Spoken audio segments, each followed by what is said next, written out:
Hey everybody, hope you're hanging in there. I just thought I would share something with you this morning. It's actually almost 11 o'clock, so this is brunch. And I've been failing a lot on my keto because I've been locked up here and my husband buys too many goodies that are irresistible to me. Anyway, I wanted to share this with you. This tortilla is actually cheese. And this is what it looks like at the grocery store, and you find it in the deli section. It's cheese, so there's no carb, and it's gluten-free, of course sugar-free. And I don't know if some of you don't have HEB, but HEB is our store here, and they have their own brands of stuff.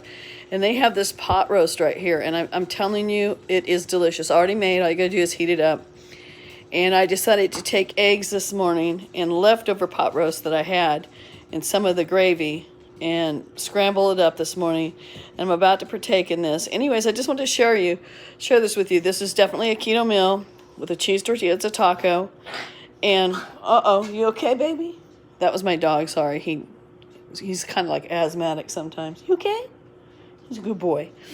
Anyways, it's getting cold, so I'm going to go ahead and eat it. Just wanted to share with you a really fast, easy keto meal. Eggs with leftover pot roast and a cheese tortilla. Anyways, have a blessed day, everybody. Try it out. I think it's going to be delish.